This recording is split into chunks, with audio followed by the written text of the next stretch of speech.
출애굽기 20장 1절에서 4절 말씀입니다. 출애굽기 20장 1절에서 4절 말씀입니다. 하나님이 이 모든 말씀으로 말씀하여 이르시되 나는 너를 애굽 땅 종되었던 집에서 인도하여 낸 네 하나님 여호와니라.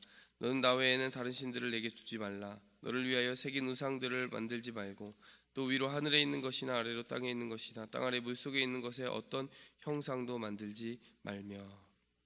아멘. 우리가 지난 시간에 하나님께서 그 어떠한 신들도 네 앞에 두지 말라라고 하는 그 말씀을 10계명의 첫 계명을 살펴보면서 하나님께서 우리에게 규율 없는 방종을 주신 것이 아니라 규율 안에서, 계명 안에서 자유를 주신 것을 말씀하였습니다. 그리고 네가 어디 있느냐라고 하는 그 창세기 최초의 질문과 같이 우리가 하나님 없이 살아가는 그 삶은 방향 감각을 잃어버린 삶이 될 수밖에 없고, 그 아담과 하와의 첫 범죄의 본질은 바로 그 하나님을 그 눈앞에 두지 않음으로 말미암아 자기가 어디에 있는지 잃어버린 그 삶을 살아가게 되었다라는 것을 우리가 살펴봤습니다. 그럼 우리가 하나님을 우리 앞에 둘 때 참된 방향 감각을 알게 되고 우리의 삶을 인도해 주시는 주님의 그 크신 손을 항상 의지하고 그 손을 누리며 살 수 있게 될 것을 우리는 믿습니다. 두 번째 계명은 오늘 살펴보도록 할 텐데요, 너를 위하여 새긴 우상을 만들지 말라라고 하는 이 말씀을 통하여서 우리가 하나님이 우리에게 당부하고자 하시는, 또 하나님이 우리에게 주시는 축복의 의도가 무엇인지 살펴보도록 하겠습니다. 보통 이 계명을 볼 때 우리가 우상 숭배를 하지 말라라고 하는 부분을 많이 강조를 하게 되어 있습니다. 그런데요, 사실 이 내용을 곱씹어서 자세히 살펴보면 그 강조점이 우상을 숭배하지 말라, 단순히 여기에만 있는 것이 아니라 하나님을 비겨서 어떤 형상도 만들지 말라라고 하는 그 부분에 들어가 있다는 것을 우리가 알 수가 있습니다. 사실 하나님의 형상을 어떠한 물체나 형상으로 만들지 말라는 이 명령이요, 그 당시까지 있었던 어떠한 종교, 지금까지 우리가 살펴볼 수 있는 어떤 종교를 볼 때에도요 굉장히 독특한 것입니다. 왜냐하면요, 형상을 만든다는 것, 그림을 만든다는 것, 이것은 당시의 세계에서는 굉장히 강력한 소통의 도구였고요, 가장 강력한 영향력을 행사하는 방법 중에 하나였기 때문입니다. 그런데 살아계신 하나님이, 온 세상을 창조하신 그 하나님은요, 자신이 모든 형상을 만들었기 때문에 어떻게 하나님이 그 형상에 매일 수 있겠느냐라고 하는 그런 취지로 바로 어떠한 형상도 만들지 말라고 하신 것입니다. 사실 이 명령 자체가요, 모든 형상 위에 계시고 모든 만물 위에 계신 하나님의 초월성, 그리고 그 하나님의 참된 신성을 나타내는 정말 그 명령의 정수라고 볼 수가 있습니다. 여러분, 우리가 이 명령 속에서요, 하나님이 어떠한 축복을 우리에게 주고자 하시느냐, 그것을 좀 살펴볼 수가 있습니다. 첫 번째로요, 하나님께서는 이 명령을 통해서 하나님의 자녀들의 영적인 자존감을 지켜주십니다. 오늘 이 본문 말씀에서, 이 4절 말씀에서 눈에 띄는 한 구절이 있습니다. 너를 위하여. 너를 위하여. 하나님께서 처음 지적해 주시는 것은 이거예요. 우리가 우상을 섬기는 것, 우상, 즉 하나님보다 사랑하는 그 어떤 것을 따르고 신봉하고 하나님 앞에 두고 그 형상을 더 사랑하게 되는 것은요, 다 나를 위하여 하는 것이라는 거예요. 하나님을 섬기기 위해서 하나님을 형상으로 만들었다, 이스라엘 백성들이 금송아지를 만들 때 그렇게 주장할지 모르지만요, 사실은 그들이 자신의 생존을 담보하기 어려운 두려움 가운데 휩싸였을 때 하나님을 비길 만한 어떠한 것을 만들기 위하여 금송아지를 만들었거든요. 다 너를 위하여 하는 것 아니냐라는 거예요. 그러면서 하나님께서 이 너를 위하여라는 단어를 통해 우리의 그 마음 깊은 곳의 상태를 지적해 주십니다. 어떠한 상태입니까? 우상을 섬기게 되는 그 상태는 우리 자신이 부족하고 결핍하다고 느낄 때 우상을 만들게 된다는 것입니다. 여러분, 창세기로 돌아가 봐서요, 그 본문과 오늘 본문을 좀 연결 지어 볼 필요가 있어요. 사실 그 우상 숭배의 유혹은 최초의 범죄로부터 시작된 것입니다. 여러분, 사단이 와서, 뱀이 와서요, 그렇게 유혹을 하는 거예요. 네가 이 열매만 먹는다면 눈이 밝아지게 된다. 지금까지 어땠다라는 거예요? 눈이 어두웠다라는 거죠.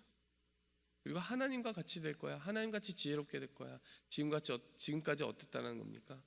지혜롭지 못했고 부족했고 결핍했다라는 그런 이야기를 하는 것입니다. 여러분, 그 말을 들으니까 어떤 생각이 들게 되는 거예요. 내가 참 부족하고 결핍한 존재구나. 그러면서 그 말을 청종하여서 선악과를 따먹게 됩니다. 그 다음에 최초로 일어나게 된 특이한 일들이 있었습니다. 어떤 일이 있었습니까? 자신이 벌거벗었다고 느끼게 되었습니다. 나중에 하나님께서 질문하시죠. 누가 너의 벗었음을 알렸느냐. 근데 그 부분을 곰곰이 묵상하면서요, 과연 아담과 하와가 선악과를 먹기 전에 벗었다라는 개념이 있었을까라고 질문을 해보았습니다. 성도 여러분 생각에는 어떻습니까? 벗었다라는 개념이 있었을까요? 없었다라고 생각합니다. 왜냐하면요, 벗었다라는 개념은, 벗는다라는 개념은 입는다라는 개념이 있어야만 존재하는 거예요. 내가 평소에 입는 사람이어야 입지 않으면 그걸 벗었다라고 하는 거죠. 벗었다라는 것이 입는다라는 개념과 별개로 존재하는 개념이 아니잖아요. 지금까지 자기가 입어야 되는 필요도 느끼지 못했고 입지 않아도 아무런 부끄러움을 느끼지 않았던 아담과 하와였습니다. 그렇다면 그들은 지금 벗은 줄도 모르고 사실 벗었다라는 개념조차 알 수 없고 입어야 될 필요도 알 수 없는 그런 자존감 속에서 살아갔다라는 거예요. 괜찮았다라는 거예요. 그런데 자기가 무언가 부족하고 결핍하고 채워지지 않았다라는 느낌을 받기 시작한 거죠. 그 뱀의 유혹에 넘어가서 선악과를 따먹은 그 순간, 뱀의 첫 번째 질문에 다 의도가 들어가 있어요. 너는 지혜가 결핍된 존재야. 너는 눈이 밝지 않은 존재야. 하나님께서는 분명히요, 만물을 6일 동안 만드시는 동안 다 좋았다라고 하셨고요, 인간을 만드시는 그 과정 속에서도 기쁨을 누리셨고 마지막에 심히 좋았더라, 인간을 보시면서 심히 좋았더라 라고 하셨거든요. 그 말씀 안에 거하였더라면 자신이 부족하고 결핍했다라는 생각을 가지지 않았을 겁니다. 그런데 사단의 말에 빨려 들어가기 시작하니까요, 내가 벌거벗은 존재구나 라고 하는 생각을 가지게 된 거죠. 그래서 무화과 나무 잎을 가지고 오게 된 것입니다.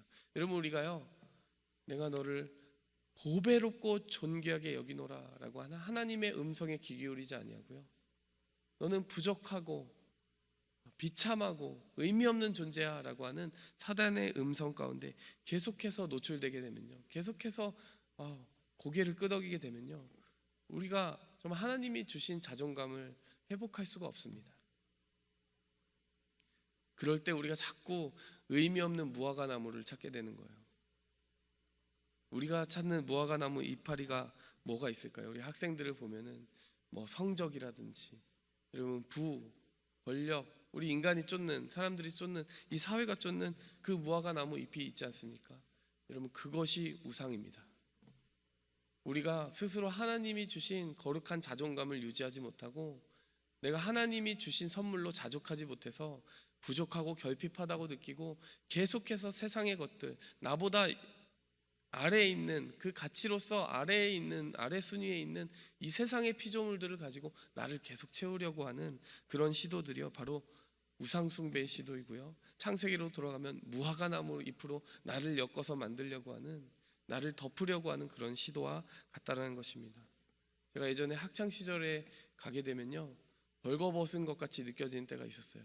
어떤 때가 있었냐면요, 예전에는 한참 유행하는 브랜드가 있으면요, 그걸 신지 않거나 입지 않으면요, 꼭 아무것도 입지 않은 것 같은, 신지 않은 것 같은 그런 느낌 받는 거죠. 나이키가 막 유행하는 거예요. 그러면 그 브랜드의 신발을 신은 아이들은요, 막 이렇게 주목의 대상이 됩니다.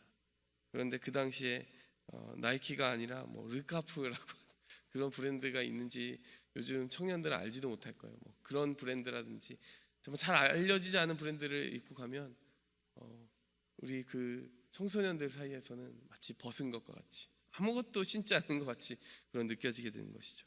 결핍한 것처럼. 우리가 만드는 우상들이 참 허무하다고 하는 것이 바로 그런 것들입니다.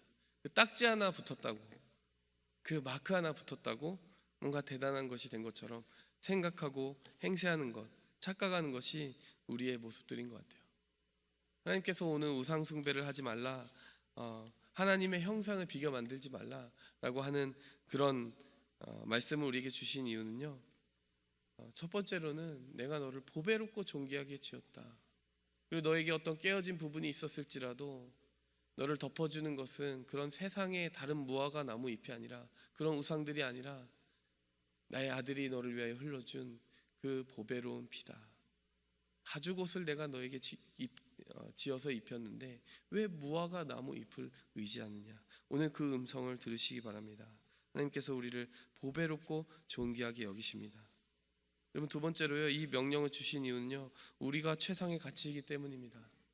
자꾸 하나님의 형상을 만들려고 하는데요, 창세기 본문에 들어가면은, 그리고 이 출애굽기까지 오면서 일관된 하나님의 말씀은 무엇입니까? 하나님의 형상이 필요 없다라는 거예요. 왜 필요 없을까요? 창세기에서 우리에게 분명히 이야기해 줍니다. 하나님의 형상은 무엇입니까?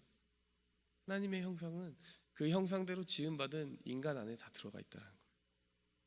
하나님이 우리를 만드실 때 가장 아름다운 하나님의 모습과 성품대로 만들어주셨다는 것입니다. 비록 범죄한 이후에 그것이 깨어졌지만 우리에게 다시 그 형상을 보여주신 온전한 하나님의 형상으로 오신 분이 누구십니까? 바로 예수 그리스도라는 거죠.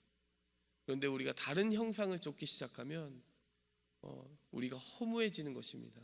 우리 안에 그 형상을 이미 최초의 창세 그 시기에 창조하실 때 주셨고, 그 깨어진 형상을 다시 회복시키기 위해서 예수님을 우리에게 보내주셨는데, 우리 안에 그 형상을 세우기 위해, 우리 안에 그 하나님의 존귀한 성품을 닮아가기 위한 노력은 없고, 다른 형상들을 가지고 우리가 외부에서 그 가치를 찾으려고 한다면요, 그것이 하나님이 기뻐하시는 방법도 아니고, 그것이 하나님이 우리를 회복하시는 방법도 아니라는 것입니다.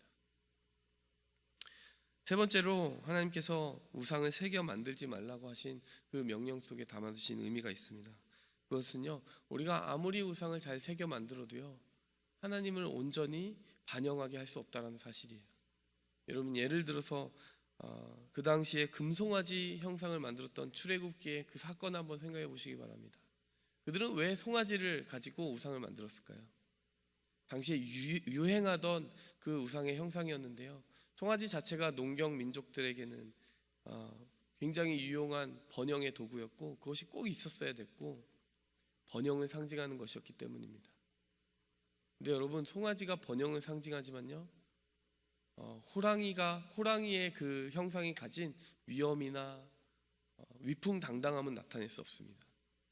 거기 송아지의 형상에 담겨진 의미까지만 새길 수가 있는 거예요. 송아지를 만들기 위해서 깎아낸 부분들, 그 외의 부분들은 나타낼 수 없는 거예요. 그리고 그렇다면 이것을 거꾸로 생각해서, 그럼 하나님의 위풍당당함을 나타내보자, 그래서 호랑이를 우상으로 만들어보자, 호랑이를 하나님의 형상으로 삼아보자 라고 해서 호랑이를 만들면 어떻게 됩니까? 그럼 그 호랑이만큼만 나타내게 되는 거죠. 하나님의 다른 성품들은 또 깎아내어지게 됩니다. 새긴 우상을 만들지 말라는 것은요, 하나님의 총체적인 부분들을 우리가 온전히 다 표현할 수 있는 형상은 이 세상의 어떠한 형상 속에서 찾을 수 없다는 걸 의미하는 거예요. 새겨 만드는 순간 깎아내지는 그 부분들이 존재할 수밖에 없다는 것입니다. 부와 권능을 우리가 바란다고 해서 그것만을 반영해서 우상을 만들면 하나님의 의와 공의와 사랑을 나타낼 수 없고, 또 그것을 만들자고 하니 다른 형상들이 쫓겨나가게 되는 것이죠.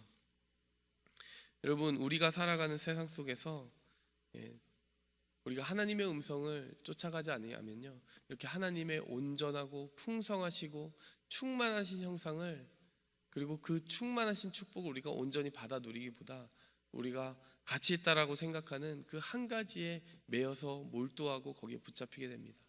그것이 돈일 수도 있고요, 명예일 수도 있고요, 내가 놓지 못하는 그 어떤 것일 수도 있어요. 그래서 마치 복음이 그런 가치 하나에만 매몰되어 있는 것처럼 우리가 착각이 될 수가 있다는 것입니다. 그것을 기복주의 신앙이라고도 부르는 것이죠. 우리가 원하는 그 어떤 욕망을 이 기독교의 그 하나님을 섬기는 신앙의 목표인 것처럼 절대화시키는 경우, 그럴 때 하나님이 우리에게 주신 다른 모든 명령들이 새겨져서 깎아내어져 버리게 된다는 것입니다. 오늘 이 말씀을 정리하겠습니다. 이 새긴 우상을 만들지 말라는 말씀은요, 그 출애굽 백성들에게만 의미 있는 말씀이 아니라 우리에게도 의미 있는 말씀입니다. 이 음성을, 이 말씀을 통해서 우리에게 주시는 그 음성들을 우리가 마음에 새기고 가야 합니다. 우리가 부족과 결핍이 있는 존재가 아니라 하나님의 존귀한 형상대로 지음받은 하나님의 사랑하는 아들, 딸들임을 인식하며 살아갈 때 우리가 그 거룩한 자존감 안에서 자족하게 될 줄 믿습니다. 무엇보다 우리가 섬기고자 하는 이 세상의 그 어떤 우상들은 하나님의 성품을 온전히 나타내는 것이 아니라 하나님이 주시는 축복의 일부일 뿐이라는 것을 우리가 생각할 때 우리가 그 밑에 들어가지 아니하고 우리가 그 위에서 그 축복들을 다스리게 되는 권세를 누리게 될 줄 믿습니다. 이 모든 것을 다스리라고 우리에게 권세를 위임해 주시고 예수의 이름을 주신 주님을 믿으면서 오늘 이 10계명의 두 번째 계명을 기억하며 나아가는 하루가 되기를 바랍니다. 함께 기도하겠습니다. 하나님 아버지, 감사합니다. 주님께서 우리를 존귀한 하나님의 형상으로 지으셨다라고 하시며 우리에게 깨어지고 일그러진 그 부분들조차 온전한 형상으로 오신 예수님의 그 피로 덮어서 치유하고 회복하고 계심을 말씀해 주셨는데, 하나님, 우리가 종종 살아가며 그것을 잊습니다. 우리에게 깨어진 부분을 치유받기 위해 예수님께 나아가야 되는데, 그 예수님의 피 가운데 나아가야 되는데, 이 세상에 어떠한 보이는 그 무화과 나무 잎을 찾을 때가 많은 우리의 연약함을 주님 긍휼히 여겨 주시옵소서. 하나님, 이 사순절을 지나면서 하나님, 이 10계명의 두 번째 계명이 우리에게 살아있는 계명이 되어서 우리에게 자유를 주는 계명이 되어서 하나님, 이 세상의 무화과 나무 잎을 버리고 우리를 위하여 죽으신 그 예수님, 그 예수의 피, 그리고 하나님께서 지어주신 그 가죽 옷을 입음으로 말미암아 우리가 참된 하나님의 자녀의 지위를 온전히 누릴 수 있게 되기를 기도합니다. 하나님, 우리를 축복하여 주시옵소서. 예수님의 이름으로 기도했습니다. 하늘에 계신 우리 아버지여, 이름이 거룩히 여김을 받으시오며 나라의 임하옵시며 뜻이 하늘에서 이룬 것 같이 땅에서도 이루어지이다. 오늘날 우리에게 일용할 양식을 주옵시고 우리가 우리에게 죄 지은 자를 사하여 준 것 같이 우리 죄를 사하여 주옵시고 우리를 시험에 들게 하지 마옵시고 다만 악에서 구하옵소서. 이게 나라와 권세와 영광이 아버지께 영원히 있사옵나이다. 아멘. 오직 주의 사랑에 매여 내 영 기뻐 노래합니다. 이 소망의 언덕 기쁨의 땅에서 주의 사랑 드립니다. 오직 주의 임재 안에 갇혀 내 영 기뻐 찬양합니다.